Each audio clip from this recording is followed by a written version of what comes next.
ನಮಸ್ಕಾರ ಸ್ನೇಹಿತರೆ, ನಿಮಗೆಲ್ಲ ಮಮತೆಯ ಜೀವನಕ್ಕೆ ಮಮತೆಯ ಸ್ವಾಗತ. ನಾನು ಮಮತಾ ಶಂಕರಿ. ಇವತ್ತು ನಾನು ಇನ್ಸ್ಟಂಟ್ ಸ್ನ್ಯಾಕ್ಸ್ ಮಾಡೋದನ್ನು ತೋರಿಸ್ತಾ ಇದ್ದೀನಿ. ಸಾಯಂಕಾಲ ತಿಂಡಿಗೆ ಕೂಡಲೇ ಮಾಡುವಂತಹ ಬೋಂಡ, ಒಂದು ರೀತಿ ಅವಲಕ್ಕಿ ಬೋಂಡ. ಅವಲಕ್ಕಿಯಿಂದ ಮಾಡುವಂಥದ್ದು ತುಂಬ ಮೃದುವಾಗಿ ಮೆತ್ತಗೆ ಆಗಿರುತ್ತೆ, ಚೆನ್ನಾಗಿ ಬರುತ್ತೆ. ಸಾಯಂಕಾಲ ಕಾಫಿ ಟೀ ಜೊತೆ ತಿನ್ನೋದಕ್ಕೆ ತುಂಬ ಚೆನ್ನಾಗಿರುತ್ತೆ ಅವಲಕ್ಕಿಯಿಂದ ಮಾಡುವಂಥ ಬೋಂಡ. ಇದಕ್ಕೆ ನಾನು ಇಲ್ಲಿ 2 ಕಪ್ನಷ್ಟು ಅವಲಕ್ಕಿ ತಗೊಳ್ತಾ ಇದ್ದೀನಿ.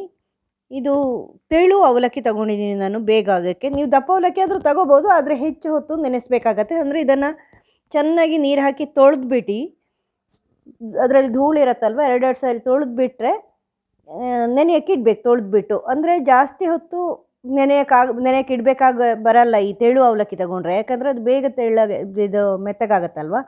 ಆದ್ದರಿಂದ ಗಟ್ಟಿ ಅವಲಕ್ಕಿ ಅಂದರೆ ಒಂದು 1/4 ಗಂಟೆ ಅರ್ಧ ಗಂಟೆ ಇಡಬೇಕಾಗತ್ತೆ, ಅದು ಸರಿ ಮೆತ್ತಗಾಗಬೇಕು. ಅದಕ್ಕೋಸ್ಕರ ನೋಡಿ, ಇದು ತೊಳೆದ ತಕ್ಷಣವೇ ಸಾಮಾನ್ಯವಾಗಿ ನೆನೆಯುತ್ತೆ, ಆದರೂ ಒಂದು 5 ನಿಮಿಷ ಇಟ್ಬಿಟ್ರೆ ಚೆನ್ನಾಗಿ ಮೆತ್ತಗೆ ಬರುತ್ತೆ ಇದು ಈ ತೆಳು ಅವಲಕ್ಕಿ. ಗಟ್ಟಿ ಅವಲಕ್ಕಿ ಅಂದರೆ ಸ್ವಲ್ಪ ಹೆಚ್ಚು ಹೊತ್ತು ಇಡಬೇಕಾಗತ್ತೆ. ನೀವು ಗಟ್ಟಿ ಅವಲಕ್ಕಿ ಇದ್ದರೆ ಗಟ್ಟಿ ಅವಲಕ್ಕಿನ ತೊಗೋಬೋದು, ತೆಳು ಅವಲಕ್ಕಿ ಇಲ್ಲ ಅಂದರೆ ಇದ್ರೆ ಇದು ತಗೊಂಡ್ರೆ ಸ್ವಲ್ಪ ಬೇಗ ಆಗುತ್ತೆ ಅಂತ ಅಷ್ಟೇ. ನೋಡಿ, ಚೆನ್ನಾಗಿ ಮೆತ್ತಗಾಗಿದೆ. ಇದನ್ನೀಗ ಮಿಕ್ಸಿ ಜಾರ್ಗೆ ಹಾಕಿ ರುಬ್ಕೊಳ್ತಾ ಇದ್ದೀನಿ. ನೀವು ಗಟ್ಟಿ ಅವಲಕ್ಕಿ ಅಂದರೆ ನೆನೆಯೋರಿಗೆ ಇಟ್ಬಿಟ್ಟು ಆಮೇಲೆ ಮಿಕ್ಸಿ ಜಾರ್ಗೆ ಹಾಕಿ, ಯಾಕೆಂದರೆ ಅದು ನುಣ್ಣಗೆ ಆಗಬೇಕು, ರುಬ್ಬಿರೋದು ನುಣ್ಣಗೆ ಆಗಬೇಕು. ಈ ಮೆತ್ತಗಾಗಿಲ್ಲ ಅಂದರೆ ನುಣ್ಣಗಾಗಲ್ಲ, ಸ್ವಲ್ಪ ಕಾಳಿನ ಥರ ಉಳಿಯುತ್ತೆ. ಅದಕ್ಕೋಸ್ಕರ ತೆಳ್ಳಗಿನ ಅವಲಕ್ಕಿಯಿಂದ ಚೆನ್ನಾಗಿ ಬೇಗ ಮೆತ್ತಗಿನೂ ಆಗುತ್ತೆ, ನುಣ್ಣಗೆ ರುಬ್ಕೊಳ್ಳೋಕ್ಕೂ ಆಗುತ್ತೆ. ಅದರಿಂದ ತೆಳ್ಳಗಿನ ಅವಲಕ್ಕಿ ತೊಗೊಂಡಿರೋದು ನಾನು, ಪೇಪರ್ ಅವಲಕ್ಕಿ. ನೀವು ಯಾವುದಾದ್ರೂ ತೊಗೋಬೋದು. ನನ್ನ ಚೆನ್ನಾಗಿ ನುಣ್ಣಗೆ ರುಬ್ಕೋಬೇಕು ನೀರು ಹಾಕಿಬಿಟ್ಟು. ತುಂಬ ನೀರು ಹಾಕಬೇಡಿ, ತುಂಬ ನೀರು ಮಾಡ್ಕೋಬೇಡಿ, ಯಾಕಂದರೆ ಜಾಸ್ತಿ ನೀರಾಗತ್ತೆ. ಆದ್ದರಿಂದ ತಿರುಗೋಕ್ಕೆ ಇದು ರುಬ್ಬೋಕ್ಕೆ ಎಷ್ಟು ಬೇಕೋ ಅಷ್ಟು ಮಾತ್ರ ಹಾಕ್ಕೊಂಡು ನೀರು ಸೇರಿಸ್ಕೊಂಡು ರುಬ್ಕೊಳ್ಳಿ. ಹೆಚ್ಚು ನೀರು ಮಾಡಿದರೆ ಆಮೇಲೆ ಜಾಸ್ತಿ ಆಗುತ್ತೆ ಹಿಟ್ಟಿಗೆ ನೀರು. ಗಟ್ಟಿಗೆ ರುಬ್ಕೋಬೇಕು. ಈ ಥರ ನುಣ್ಣಗೆ ರುಬ್ಕೊಳ್ಳಿ. ನೋಡಿ, ಈ ಹದಕ್ಕೆ ರುಬ್ಕೊಂಡಿದ್ದೀನಿ, ಗಂಟುಗಳಿಲ್ದಂಗೆ ನುಣ್ಣಗಾಗುವಷ್ಟು ರುಬ್ಕೊಂಡಿದ್ದೀನಿ. ಇದನ್ನು ಒಂದು ಪಾತ್ರೆಗೆ ಹಾಕ್ಕೊಳ್ತಾ ಇದ್ದೀನಿ. ನೋಡಿ, ದಪ್ಪಕ್ಕೆ ರುಬ್ಕೊಂಡಿದ್ದೀನಿ, ಹೆಚ್ಚು ನೀರು ಹಾಕ್ಕೊಂಡಿಲ್ಲ. ನುಣ್ಣಗೆ ಮತ್ತು ದಪ್ಪಕ್ಕೆ ಈ ಥರ ಪೂರ್ತಿ ಹಾಕ್ಕೊಂಡಿದ್ದೀನಿ. ಈಗ ಇದಕ್ಕೆ ಗೋಧಿ ಹಿಟ್ಟು ಹಾಕ್ಕೊಳ್ತಾ ಇದ್ದೀನಿ. ಇನ್ನೊಂದು 2-3 ಕಪ್ನಷ್ಟು ನಾನು ಸೇರಿಸ್ಕೊಂಡಿದ್ದೀನಿ, ಯಾಕಂದರೆ 2 ಕಪ್ನಷ್ಟು ಅವಲಕ್ಕಿ ಹಿಟ್ಟು ಮಾಡಿದ್ದೆಲ್ಲ ಸ್ವಲ್ಪ ಜಾಸ್ತಿನೇ. ನೀವು ಬೇಕಾದ್ರೆ 1 ಕಪ್ನಷ್ಟು ಅವಲಕ್ಕಿ ತಗೊಂಡು ಗೋಧಿ ಹಿಟ್ಟು ಕಡಿಮೆ ಹಾಕ್ಕೋಬೋದು. ನಾವು ನಾರ್ಮಲಿ ಚಪಾತಿ ಎಲ್ಲ ಮಾಡುವಂತಹ ಗೋಧಿ ಹಿಟ್ಟೇ ಇದು. ಆ ಗೋಧಿ ಹಿಟ್ಟನ್ನು 2-3 ಕಪ್ನಷ್ಟು ತಗೊಂಡಿದ್ದೀನಿ. ಸ್ವಲ್ಪನೇ ಸೇರಿಸಿ ಮಿಕ್ಸ್ ಮಾಡ್ಕೊಳ್ತಾ ಇದ್ದೀನಿ. ನೀರು ಸೇರಿಸಬೇಡಿ, ಯಾಕಂದರೆ ಇದುವೇ ಮೆತ್ತಗಿರುತ್ತಲ್ವ, ಇದರಲ್ಲೇ ಮಿಕ್ಸ್ ಮಾಡ್ಕೊಳ್ಳಿ ಗೋಧಿ ಹಿಟ್ಟಿನ ಜೊತೆ. ಮತ್ತು ಲಾಸ್ಟಿಗೆ ನಿಮಗೆ ಅದು ಇದರ ಹದಕ್ಕೆ, ಹಿಟ್ಟು ಹದ ಇಲ್ಲ ಅಂದರೆ ಮಾತ್ರ ಸ್ವಲ್ಪ ನೀರು ಸೇರಿಸಿ. ಜಾಸ್ತಿ ನೀರು ಸೇರಿಸಿದರೆ ಮೆತ್ತಗೆ ಜಾಸ್ತಿ ಆಗುತ್ತೆ, ನೀರು ಜಾಸ್ತಿ ಆಗುತ್ತೆ. ಆವಾಗ ಎಣ್ಣೆ ಕುಡಿಯತ್ತೆ, ಇದು ತಿಂಡಿ ಎಣ್ಣೆ ಹೀರ್ಕೊಳ್ಳತ್ತೆ. ಆದ್ದರಿಂದ ಅವಲಕ್ಕಿನೂ ಜಾಸ್ತಿ ಆದರೆ ಎಣ್ಣೆ ಹೀರ್ಕೊಳ್ಳತ್ತೆ, ತುಂಬ ಮೆತ್ತಗೆ ಮಾಡ್ಕೊಳತ್ತಲ್ವ. ಆದ್ದರಿಂದ ಇದಕ್ಕೆ ರುಚಿಗೆ ತಕ್ಕಷ್ಟು ಉಪ್ಪು ಸೇರಿಸ್ಕೊಳ್ತಾ ಇದ್ದೀನಿ. ಈಗ ಗೋಧಿ ಹಿಟ್ಟೆಲ್ಲ ಗಂಟುಗಳಾಗದಂಗೆ ಮಿಕ್ಸ್ ಮಾಡ್ಕೊಳ್ಳಿ. ಹಸಿಮೆಣಸಿನ್ಕಾಯಿ, ಖಾರಕ್ಕೆ ಬೇಕಾದ ಹಾಗೆ ಶುಂಠಿ, ಇದೆಲ್ಲ ಪರಿಮಳಕ್ಕೆ. ಕರಿಬೇವಿನ ಸೊಪ್ಪು ಬೇಕು ಅಂದರೆ ಕೊತ್ತಂಬರಿ ಸೊಪ್ಪನ್ನು ಹಾಕ್ಕೋಬೋದು ನೀವು, ಯಾವ್ದು ಬೇಕೋ ಹಾಗೆ ನಿಮ್ಮ ಇಷ್ಟ. ಸ್ವಲ್ಪ ಜೀರಿಗೆನೂ ಸೇರಿಸ್ಕೋಬೋದು ಇದಕ್ಕೆ. ಈ ಥರ ಬೇಕಾದಂಗೆ ನೀವು ಮಾಡಿಕೊಂಡು ಕೈಯಲ್ಲಿ ಮಿಕ್ಸ್ ಮಾಡಬೇಕಾಗತ್ತೆ, ಸ್ಪೂನಲ್ಲಿ ಮಾಡೋಕ್ಕಾಗಲ್ಲ. ಇದು 1 ಚಮಚದಷ್ಟು ಜೀರಿಗೆ ಸೇರಿಸ್ಕೊಂಡಿದ್ದೀನಿ. ನೀವು ಓಮ ಬೇಕಾ ಅಥವಾ ಬೇರೆ ಏನಾದರೂ ನೀವು ಪರಿಮಳಕ್ಕೆ ಸೇರಿಸ್ತೀರಂದರೆ ಅದನ್ನು ಸೇರಿಸ್ಕೋಬೋದು. ಕೈಯಲ್ಲಿ ಮಿಕ್ಸ್ ಮಾಡಬೇಕಾಗತ್ತೆ, ಸ್ಪೂನ್ ತೆಗೆದುಬಿಟ್ಟು ಆಮೇಲೆ ಕೈಯಲ್ಲಿ ಮಿಕ್ಸ್ ಮಾಡ್ತೀನಿ ನಾನು. ನೋಡಿ, ಈ ಥರ ಈ ಬೋಂಡದ ಹದಕ್ಕೆ ಮಾಡ್ಕೊಳ್ಳಿ, ಮಿಕ್ಸ್ ಮಾಡ್ಕೊಳ್ಳಿ.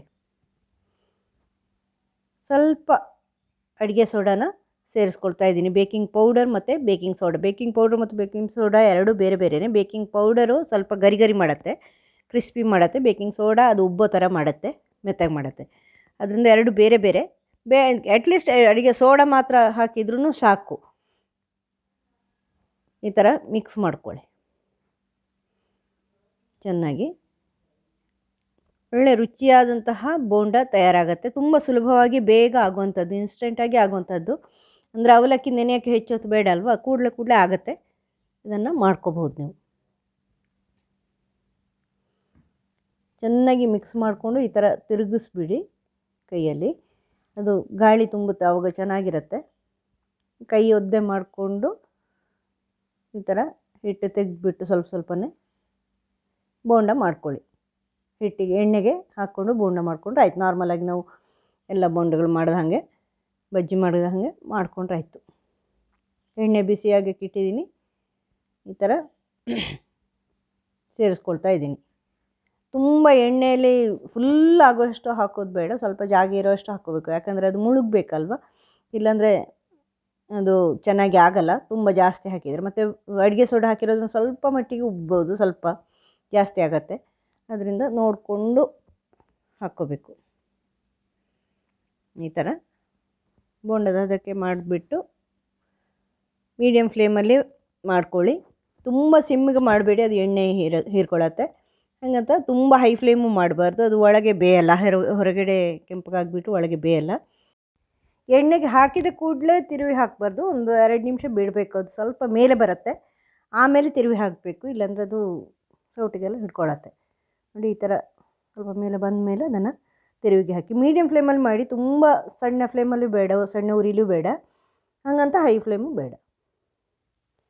ತುಂಬ ರುಚಿಯಾದಂತಹ ಒಂದು ಸಾಯಂಕಾಲದ ತಿಂಡಿ. ಮಕ್ಕಳಿಗೆಲ್ಲ ಸ್ಕೂಲಿಂದ ಬಂದು ಏನಾರು ಕೇಳ್ತಾರಲ್ವ, ಸ್ಕೂಲಿಂದ ಬಂದು ತಿನ್ನೋಕ್ಕೆ ಬೇಕು ಅಂತ, ಅದು ಚಳಿಗೆ ಎಲ್ಲ ತುಂಬ ಚೆನ್ನಾಗಿರುತ್ತೆ ಇದು. ಮಳೆಗಾಲದಲ್ಲಿ ಚಳಿಗಾಲದಲ್ಲೆಲ್ಲ ಈ ಥರ ಮಾಡಿದರೆ.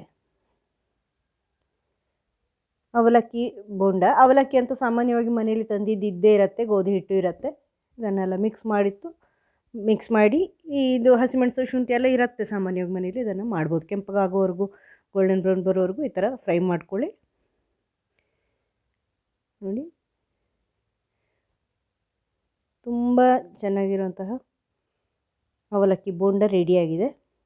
ಮತ್ತು ಒಂದು ಸರಿ ತೆಗೆದ್ಬಿಟ್ಟು ಮತ್ತೆ ಸ್ವಲ್ಪ ಹೈ ಫ್ಲೇಮ್ ಮಾಡ್ಕೊಳ್ಳಿ, ಯಾಕಂದರೆ ಎಣ್ಣೆ ತಣ್ಣಗಾಗಿರುತ್ತಲ್ವ, ಎಣ್ಣೆ ಬಿಸಿ ಆಗಲಿ, ಮತ್ತೆ ಹಾಕ್ಕೊಳ್ಳಿ. ತುಂಬ ಎಣ್ಣೆಯಲ್ಲಿ ಫುಲ್ ಆಗೋಷ್ಟು ಹಾಕಬಾರ್ದು, ಸ್ವಲ್ಪ ಗ್ಯಾಪ್ ಇರೋಷ್ಟು ಹಾಕಬೇಕು, ಯಾಕಂದರೆ ತಿರುಗೋಕ್ಕೆ ಬೇಯಕ್ಕೆ ಜಾಗ ಬೇಕಲ್ವ, ಆದ್ದರಿಂದ ಸ್ವಲ್ಪ ಬೇಗನೆ ಕೆಂಪಗಾಗತ್ತೆ, ಅದು ಅವಲಕ್ಕಿ ಅಲ್ವಾ, ಆದ್ದರಿಂದ ನಿಮ್ಗೆ ಗೊತ್ತಾಗತ್ತೆ. ಆದಾಗ ತುಂಬ ರುಚಿಯಾಗಿರುತ್ತೆ. ನೋಡಿ, ಗರಿ ಗರಿ ಇರುತ್ತೆ ಹೊರಗಡೆಯಿಂದ, ಒಳಗಡೆ ಮೆತ್ತಗಿರುತ್ತೆ. ಉದ್ದಿನ ಬೋಂಡ ಇರುತ್ತಲ್ವ, ಉದ್ದಿನ ಏನು ಬಿಸ್ಕುಟ್ ಅಂಬಡೆ ಅಂತ ಹೇಳ್ತಾರೆ, ಆ ಥರ ಉದ್ದಿನ ವಡೆನ ಈ ಥರ ಮಾಡ್ತೀವಲ್ವ, ಬೋಂಡ ಥರ. ನೋಡಿ, ಈ ಥರ ಬರುತ್ತೆ, ಹೊರಗಡೆ ಕ್ರಿಸ್ಪಿ ಇರುತ್ತೆ, ಒಳಗಡೆ ಮೆತ್ತಗಿರುತ್ತೆ, ತುಂಬ ಚೆನ್ನಾಗಿರುತ್ತೆ ಇದು. ಸಾಯಂಕಾಲ ಕಾಫಿ ಟೀ ಜೊತೆ ತಿನ್ಬೋದು. ನಿಮಗೆ ಸಡನ್ನಾಗಿ ಏನಾರು ಮಾಡಬೇಕು, ಇವತ್ತು ಬೋರ್ ಆಗ್ತಿದೆ, ಏನಾರು ಮಾಡೋಣ ಅಂದರೆ ಇದನ್ನು ಮಾಡ್ಬೋದು. ಹೆಚ್ಚು ಟೈಮ್ ತೊಗೊಳ್ಳಲ್ಲ ನೋಡಿ ಅವಲಕ್ಕಿ ನೆನೆಯೋಕ್ಕೆ, ಉಳಿದಿರೋ ವಸ್ತುಗಳು ಮನೆಯಲ್ಲಿರೋವಂಥದ್ದು, ಅದರಿಂದ ಬೇಗ ಆಗುತ್ತೆ. ನಿಮಗೆ ಇದು ಹೆಂಗೆ ಅನ್ನಿಸ್ತು ಈ ತಿಂಡಿ ಅಂತ ಕಮೆಂಟಲ್ಲಿ ತಿಳಿಸಿ. ನೀವು ಮಾಡಿ ನೋಡಿ, ನೀವು ಮಾಡಿದ ಮೇಲೆ ನಿಮ್ಗೆ ಹೆಂಗೆ ಅನ್ನಿಸ್ತು ಅಂತ ಕಮೆಂಟ್ ಮಾಡಿ. ಆಮೇಲೆ ವಿಡಿಯೋ ಇಷ್ಟ ಆದರೆ ಲೈಕ್ ಮಾಡೋದಂತೂ ಮರಿಬೇಡಿ, ಶೇರ್ ಮಾಡಿ ನಿಮ್ಮ ಫ್ರೆಂಡ್ಸ್ಗೆಲ್ಲ. ಆಮೇಲೆ ಇದೇ ರೀತಿಯ ಬೇರೆ ವಿಡಿಯೋಗಳು ಬೇಕು ಅಂದರೆ ನನ್ನ ಚಾನಲಲ್ಲಿ ಇದೆ ತುಂಬ. ಚಾನಲ್ ಸಬ್ಸ್ಕ್ರೈಬ್ ಮಾಡಿ, ನಿಮಗೆ ಅದಾಗಿ ಸಜೆಸ್ಟ್ ಆಗುತ್ತೆ. ಮುಂದಿನ ವಿಡಿಯೋದೊಂದಿಗೆ ಭೇಟಿಯಾಗೋಣ. Thank you.